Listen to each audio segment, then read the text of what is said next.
Well, back for another video. We're going to muck around with a few things here, including a project I made in the 80s, the late 80s, but still. I grew up with Dick Smith kits, and this one is Dick Smith K-2639. It's an LED counter module. A whole string of these is something that my father used, my senior engineer, to make a digital clock. He strung a whole bunch of them together because they do have rollover options. However, it is obvious that my soldering skill has definitely improved over the last 35 years. Anyway, we're going to see if we can make this work. I tried to power this up before, it did not power up. So I think we're going to try and clean this board up. But we're going to go over and just examine a few things on this board when I can find a pointer. So let's zoom up slightly. Can we do a 3-time zoom? We can indeed. Let's take a look at this. Now, these are 2 pins that are redundant. We don't need them because they don't go anywhere, but I will solder them anyway. We have a combination of cold solder joins here, lots of flux that we didn't get rid of, and I think I was using side cutters. I didn't have flush cutters at the time. I did chop these 3 off before. Come on, focus. You can see I chopped these off just recently because they were actually shorting, but some of this stuff is definitely in the way. We can have a look up here. The chip connections, there's obviously some shorting going on here. I think I've got a couple of lifted pads somewhere, I don't know.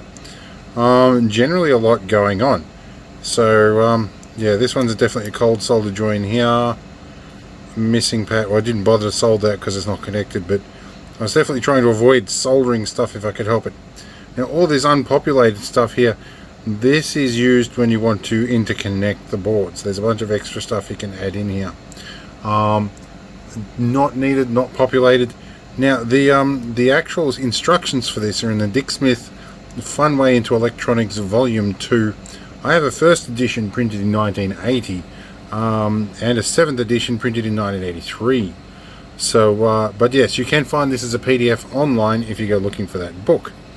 There's also a Volume 1 and a Volume 3, but my father had a whole box of these when I was a kid, of different assorted electronic kits, and it's what got me started. So I'm going to start by trimming all of these and seeing if we can clean things up.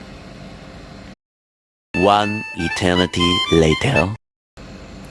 Alright, so we have trimmed a lot of leads off here, and so we're going to clean the flux off next. Now I discovered that one lead off our little filter capacitor here is cold soldered, or dry soldered, whichever you prefer. Something else along here was too. I think this resistor here is a bit loose under there. Alright, so we're going to clean this off with some flux cleaner, or circuit board cleaner, and then we're going to just try and reheat some of these and put a bit of fresh flux on and just give it a clean up, solder a couple of these guys on.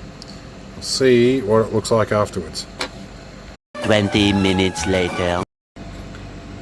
Alright, we've done a bit of work, and as you can see I have cleaned up the board, resoldered pretty much every connection, not all of them perfect, in fact most of them not perfect.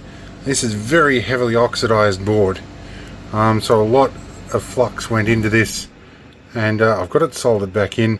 I replaced the missing diode here, the tracks were lifted up so I just bridged it over there.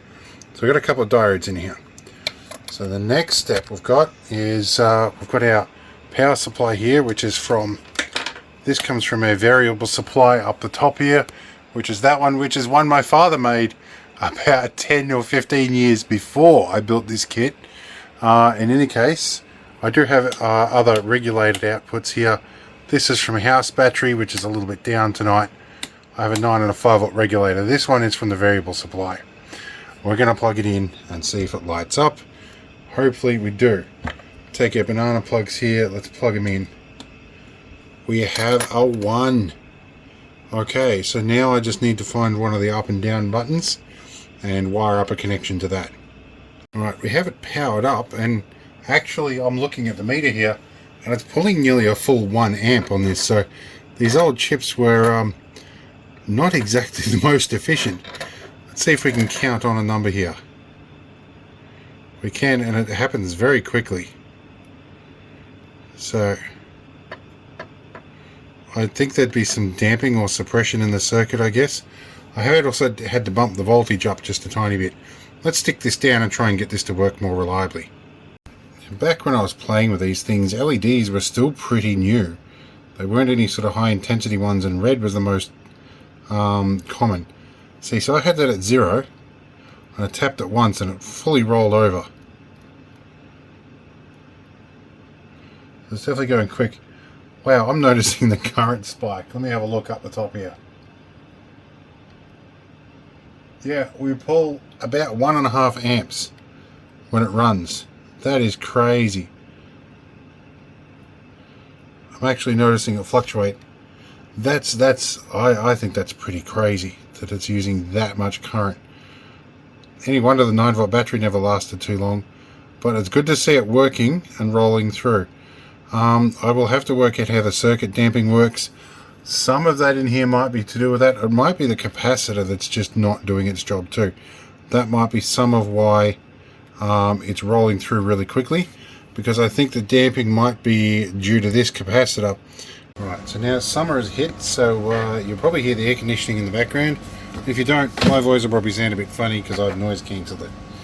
Anyway, I've now officially done something I've never done with these kits. Now, there was about 20 of these boards that were in the box of kits my father had. I built about 15 of them. Now, this board is so old and oxidized that I've had to put a lot of heat and a lot of flux into getting this board populated, or this section of the board populated. Now, I am working off the digital copy of the book. I have the original copy in the shed somewhere. Now, I didn't have exactly the right components to do this, which was always the reason I never did this as a kid, because I lived rural and getting spare electronic parts was an ordeal unless you robbed them out of something else. And these kits never came with the debouncing components.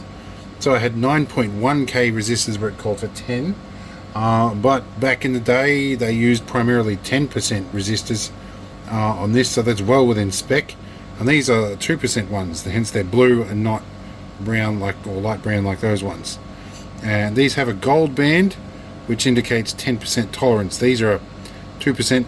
These are definitely 1k ohms, and these are BC 547s instead of 548s. They're both NPNs. We'll find out if we let the magic smoke out. So the power is the same. We've chopped that resistor off as instructed, moved the count contacts down to here. Let's stick this down, see what happens. So now we want, I marked a negative wire, but that is it there anyway. We will double check. This is indeed the positive. Okay. Let's power it up and see if it blows up. It didn't blow up, and it kept the number 5. Let's see. Oh. Now, that's the other thing. Instead of a 33 microfarad cap, I've got a 220. And I replaced the filtering one with the same thing here. So this is likely a very slow count. Yeah, it's going to take a bit for that capacitor to drain each count. But it is counting up one at a time now, going up very nicely. So the debouncing circuit actually works very nicely. This is pretty good. I might actually be able to use this as an event counter. Cool. We have calm controlled counting. That's a whole bunch of C's. If I leave this on, it should count up slowly, I hope. Let's touch these two together and hold it on. It might, or might not. Do a rollover. Now, for the record, these are not actual microcontrollers. These are actually transistor logic, TTLs. Now, early computers used huge banks of these to make computers. Before transistor logic, they used to use big banks of relays. There was a telephone company in Japan that still has a working relay computer, and they used telephone exchange crossbars for memory. But yeah, transistor logic. These are just big banks of transistors. They're a 7475N chip, also known as a 7836. This one's a master one, but these are two of the same TTL chips.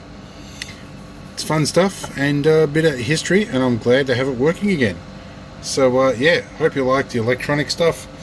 Got to get out and do some more Land Rover stuff soon, and maybe some Argo things. Anyway, Catch you later. Hope it was fun.